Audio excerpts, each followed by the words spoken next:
ஆன்மீகம் டாக்ஸ் நேயர்களுக்கு வணக்கம். நான் டாக்டர் தீபா அர்லாலன். இன்னைக்கு நம்ம என்ன டாபிக் பத்தி டிஸ்கஸ் பண்ண போறோம் அப்படின்னா குரு பயிற்சி பலன்கள் தாங்க பார்க்க போறோம். பொதுவா இந்த குரு பயிற்சி பலன்கள் பல லட்சம் மக்களால, ஏன் பல கோடி மக்களால உன்னித்து கவனிக்கக்கூடிய ஒரு விஷயம் அப்படின்லாம். இந்த குரு பயிற்சியாவது நம்மளுக்கு நல்லது பண்ணுமா, நம்ம ராசிக்கு ஏதாவது ஒரு ஜோதிடர்களாவது நல்லது சொல்ல மாட்டாங்களா அப்படின்னு பல ராசிகள் காத்துட்டு இருக்கு. முக்கியமா சிம்ம ராசி அன்பர்கள் அதுக்காகவே தவமா இருக்கீங்க அப்படின்னு சொல்லலாம். இந்த குரு பயிற்சி எப்படி இருக்க போகுது அப்படின்னா எல்லா ராசிகளுக்கும் எக்ஸலண்டா இருக்க போதுங்க. காரணம் என்ன? குரு பகவான் மிதுனத்துல இருந்து கடகத்துக்கு பெயர்ச்சியாகி கடகத்துல உச்சம் பெற்று அமரார். 12 ஆண்டுகளுக்கு ஒரு முறை நடக்கக்கூடிய நிகழ்வு அப்படின்லாம். ரொம்ப எளிமையா சொல்லணும்னா ஒவ்வொரு ராசிலையும் ஒரு ஒரு வருஷம் குரு பகவான் சஞ்சாரம் பண்ணுவாருங்க. ஆக 12 வருஷம் கழிச்சு திருப்பி கடகத்துல வந்து உச்சம் பெற்று அமர்ந்திருக்காரு. உச்சம் பெற்று அமர்ந்தது மட்டும் இதுல வந்து ஒரு பெரிய விஷயம் கிடையாதுங்க. அதுக்கும் மேல அவருடைய உச்ச பார்வை 9ஆம் பார்வை சனி மேல படிய போகுது.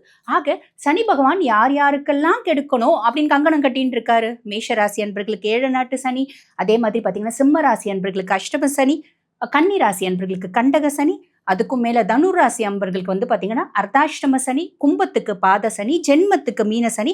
ஆக இந்த 6 ராசிகளையும் வந்து பாத்தீங்கன்னா சனி பகவான் டார்கெட் பண்ணிட்டு இருக்காரு. அந்த டார்கெட் பண்ணிட்டு இருக்க அத்தனை ராசிகளுக்கும் சனினால எந்தவித கெடுபலன்களும் கொடுக்க முடியாது, கொடுக்க போறது இல்லை. அது ஒரு பெரிய பிளஸ். அதுக்கும் மேல அவர் யார் யாருக்கெல்லாம் நல்லது செய்யணும் அப்படின்னு இருக்காரு அந்த ராசிகளுக்கு குருனோட பார்வை சனி மேல படுறதுனால இன்னும் கொஞ்சம் என்ஹான்ஸா, இன்னும் கொஞ்சம் சூப்பரா.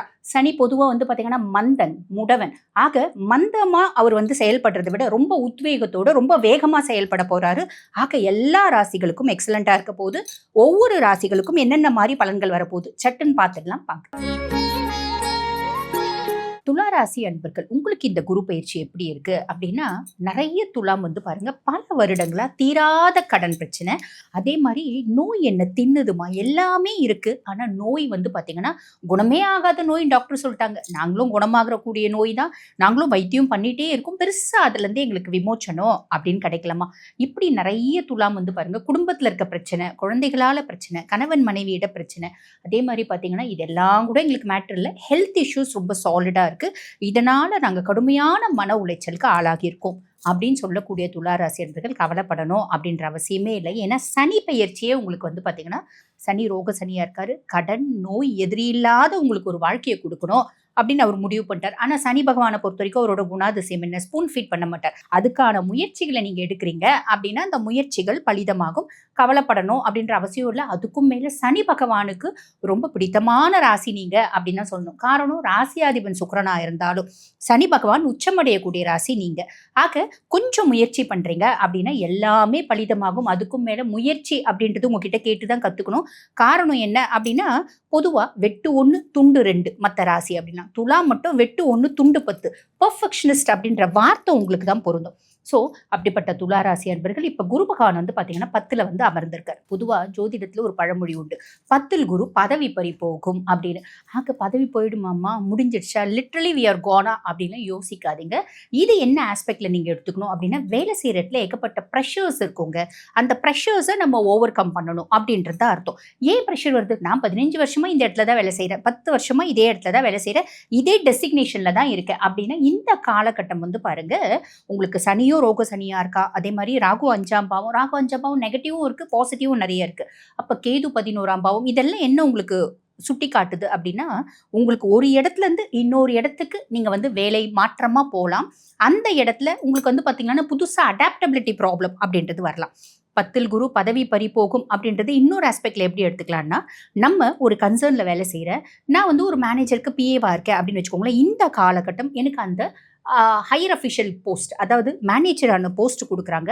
அப்போ மேனேஜருக்கான போஸ்ட் கொடுக்கும்போது கண்டிப்பாக இன்க்ரிமெண்ட் அப்படின்றது இருக்க தானே செய்யும். குறைஞ்சது 10,000 ரூபாய் இன்க்ரிமெண்ட் வருது அப்படின்னா வேலை பளுவும் அதிகரிக்க தானே செய்யும். எனக்கு இன்க்ரிமெண்ட் மட்டும் வரணும், வேலை பளு வரக்கூடாது அப்படின்னு நினைக்கக்கூடாது இல்லைங்களா. ஆக ஒரே விஷயம் தான், ரொம்ப சிம்பிளா வடிவேல் சார் சொல்லுவார் பார்த்தீங்களா, எந்த ஒரு விஷயத்தையும் பிளான் பண்ணாமல் செய்யக்கூடாது அப்படின்னு. அந்த மாதிரி நீங்க பக்காவாக பிளான் போடக்கூடிய பர்சனாலிட்டிஸ் இந்த காலகட்டம் பிளான் பண்ணி நீங்க செய்றீங்க அப்படின்னா அந்த ப்ரெஷர்ஸை ஓவர் கம் பண்ணிக்கலாம். இந்த இடத்துல ஏகப்பட்ட ப்ரெஷர்ஸ் இருக்கு, அந்த இடத்துல இதை விட நிறைய சம்பளம் வருது, இதை விட உயர் பதவி கிடைக்குது அப்படின்னு நம்ம போனாலும் அங்கேயும் ஒரு ப்ரெஷர்ஸ் இருக்கும். அப்போ பொதுவா பெரியவங்க ஒரு வார்த்தை சொல்லுவாங்க பார்த்தீங்களா, "த known devil is better then the unknown devil." தெரியாத பேய விட தெரிஞ்ச பிசாசு எவ்வளவோ மேல். அந்த ப்ரெஷர்ஸ எப்படி ஓவர் கம் பண்ணிக்கணும் அப்படின்னு பிளான் பண்ணிக்கோங்க. சரிம்மா, இது வந்து நீங்க ஒரு கன்சர்ன்ல வேலை செய்றவங்களுக்கு சொன்னீங்க. ஆமாங்க, நாங்க சுயதொழில் வச்சு நடத்துறோம். எங்களுக்கு எப்படி அப்படின்னா, ரொம்ப எளிமையா சொல்லணும்னா, இந்த காலகட்டம் உங்களோட மதிப்பு, மரியாதை அதிகரிக்கும். புதுசா கிளையண்ட்ஸ் வருவாங்க, புதுசா ஆர்டர்ஸ் வரும். அப்ப அந்த ஆர்டர்ஸ நம்மளால ப்ராப்பர் டைம்ல ஃபுல்ஃபில் பண்ணி குடுக்க முடியாது. காரணம் மேன் பவர் அப்படின்றது ஒண்ணு ப்ராப்ளமா இருக்கும். யார நம்பி இந்த வேலையில நாங்க முடிச்சு குடுக்குறோம் நீங்க பிளான் பண்றீங்களோ, அவங்க வந்து பாத்தீங்கன்னா, நம்மள நட்டாத்துல விட்டுட்டு போற மாரி ஒரு சூழ்நிலை.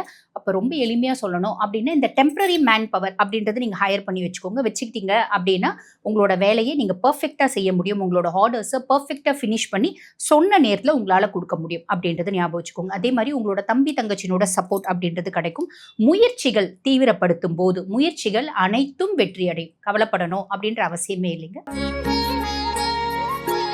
விருச்சிக ராசி அன்பர்கள், உங்களுக்கு இந்த குரு பயிற்சி எப்படி இருக்கு அப்படின்னா, முதல்ல வந்து பாருங்க, விருச்சிக ராசி அன்பர்களுக்கு ஒரு பெரிய குழப்பம் அப்படின்றது இருக்கதான் செய்யுது. நிறைய விருச்சிக ராசி அன்பர்கள் வந்து பாத்தீங்கன்னா, பொதுவா சில ஜோதிடர்கள் சொல்லுவாங்க பாத்தீங்களா, காலபுருஷனுக்கே 8ஆம் பாவம்மா நீங்க. ஆக சபிக்கப்பட்ட ராசி விருச்சிகம். நோய்வாய்ப்படாத விருச்சிகமே கிடையாது. துரோகத்தை சந்திக்காத விருச்சிகமே கிடையாது. ஏமாறாத விருச்சிகமே கிடையாது. அப்படின்னு சொல்றதுனால ஒரு சிலர் வந்து பாத்தீங்கன்னா, இன் பர்சன் நம்மள மீட் பண்ணும்போது சொல்றது உண்டு. எங்களுக்கு நாங்களே ஏதோ கொஞ்சம் தத்தி தடுமாறி வாழ்ந்துட்டு இருக்கோம். நடுவுல எங்களுக்குன்னு கொஞ்சோண்டு ஸ்கோப் இருக்கு. அதையும் உங்கள மாரி ஜோதிடர்கள் வந்து இந்த மாரி சொல்லி அந்த ஸ்கோப்பே மொத்தம் ஸ்பாயில் ஆயிடுது மேடம். எங்களுக்கு உள்ள இருக்க தன்னம்பிக்கையே காணாம போயிடுது அப்படிம்பாங்க. அப்ப இது தன்னம்பிக்கை காணாம போறதுக்காக ஜோதிடர்கள் சொல்றது இல்ல. விஷயம். 2வது விஷயம் வந்து பாருங்க, காலபுருஷனுக்கு 8ஆம் பாவம் அப்படின்றதுனா இந்த மாரி எல்லா ஜோதிடர்களும் சொல்றது கரெக்ட் தான். இதுல ஒரு பெரிய பிளஸ் என்ன, மறைக்கப்பட்ட உண்மை என்ன அப்படின்னா, ராகுவும் கேதுவும் உச்சமடைகிறது விருச்சிகத்துல. அப்ப ராகுவும் கேதுவும் ஒரு ராட்சஸ் இல்ல 2 ராட்சஸ் உச்சமடைகிறாங்க அப்படின்ற பட்சத்துல சாதிக்க பிறந்தவங்களும் நீங்க தான்மா. உங்களோட மனசு ரொம்ப ஸ்திரமா வச்சு நீங்க ஒரு விஷயத்த கிளிங் பண்ணிட்டு அதை நோக்கியே உங்களோட பயணம் இருக்கு அப்படின்னா, கண்டிப்பா நம்பர் 1 சாதிக்கக்கூடிய ராசி 12 ராசிகள்லயும் நீங்க தான் அப்படின்னு சொல்லலாம். பொதுவா இந்த ஏமாற்றம், துரோகம், இந்த வந்து பாத்தீங்கன்னா, நம்பினவங்க நம்மள வந்து பாத்தீங்கன்னா மொத்தமா ட்ராப் பண்றது, இதெல்லாம் விருச்சிகத்துக்கு நல்லதா? ரொம்ப நல்லது. பொதுவா நம்ம ஆட் பார்ப்போம் இல்லைங்களா? கரை நல்லதா? அப்படின்னா கரை நல்லதும்பாங்க பாருங்க. அந்த மாதிரி பல விதத்துல நீங்க ஏமாற்றப்படுறீங்க, துரோகம் சந்திக்கிறீங்க அப்படின்னா, ஒரு ஏமாற்றம், ஒரு துரோகம் உங்கள நச்சுன்னு நடுமண்டையில அடிச்ச மாதிரி ஒரு இதை ஏற்படுத்தும். அப்ப அந்த செகண்ட்ல இருந்து நீங்க வாழ்க்கையில முன்னேறுவீங்க. பெரிய லெவல்ல முன்னேறுவீங்க அப்படின்னு சொல்லலாம். விருச்சிகத்த 100 அடி ஆழம் நோண்டி கூட ஒரு பள்ளம் நோண்டி புதைச்சிடலாமா அப்படின்னா, புதைச்சாலும் நீங்க முளைச்சு வருவீங்க. அதுவும் மரமாவீங்க. ஆலமரமா தழைச்சு நிப்பீங்க. ஆக இந்த மாதிரி விஷயத்தலாம் தேவையில்லாம போட்டு குழப்பிக்காத. உங்க வாழ்க்கையினோட அர்த்தம் என்ன அப்படின்றத புரிஞ்சுக்கோங்க. மனசை எப்பயுமே ஸ்டேபிளா வச்சுக்கோங்க. பொதுவாவே ரொம்ப மத்தியம வயசு பர்சனாலிட்டிஸ் நம்ம யோசிக்க வேண்டாம். அனுபவம் அப்படின்றது ஒண்ணு இருக்கும். ரொம்ப சின்ன பிள்ளைங்க, அவங்களுக்கு அந்த மைண்ட் ஸ்டேபிள்னஸ் அப்படின்றது இருக்காது. சந்திரன் நீச்சம் அப்படின்றதால இன்னைக்கு வந்து, "அம்மா இந்த 10 பேஜ் நான் சூப்பரா படிச்சு முடிச்சுடுவான்னு" குழந்தை சொல்லும். நாளைக்கு போயிட்டு அம்மா கேட்பாங்க, "ஏக்கண்ணு 10 பேஜ் படிச்சு முடிக்கிறேன்னு சொன்னீங்க, முடிச்சிட்டியா?" "அது நேத்து, இது இன்னைக்கு" அப்படிங்கும். ஆக இந்த மாரி மைண்ட மட்டும் ரொம்ப ஸ்டேபிளா வச்சுக்கினாங்க அப்படின்னா, விருச்சிகம் சாதிக்க பிறந்தவர்கள் கவலைப்படாதீங்க.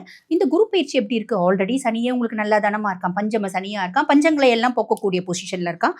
அதுக்கும் மேல குருனோட பார்வை சனி மேல படுறதுனால நிறைய நற்பலன்கள் கடகட கடகடன் கொடுக்க போறான். 2வது குரு இப்ப பாக்கியஸ்தானத்துல இருக்கான். பாதக ஸ்தானமாச்சுமா, பெருசா கவலைப்பட வேண்டாம். பாக்கியஸ்தானத்துல குரு. நிறைய விருச்சிக ராசி அன்பர்கள் ஹையர் எஜுகேஷன் படிக்கணும் அப்படின்னு பிளான் பண்றீங்கன்னா, எக்ஸாக்டான காலகட்டம்.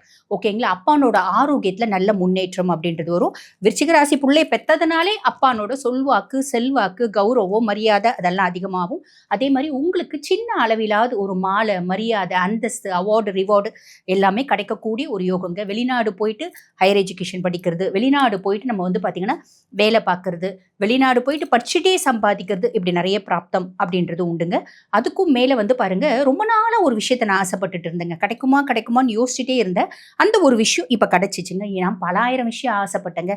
அதுல சில விஷயங்கள் கண்டிப்பா நம்மளோட crony desires, long standing desires அப்படின்றது நிறைவேறும். கடந்த வருஷத்துல அஷ்டமத்து குருவா இருந்து குரு எதெல்லாம் கெடுத்தானோ, செய்யாத தப்புக்கு ஒரு அவப்பேரு, அசிங்கம், அவமானம், குடும்பத்துல அசிங்கப்பட்டது, நம்ம சும்மா ஃப்ரெண்டா பழகி சேர்க்கையில வந்து பாத்தீங்கன்னா கெட்டது, உடல் சார்ந்த உபாதைகள், அதெல்லாம் குருனால, அஷ்டமத்து குருனால சந்திச்சிங்க.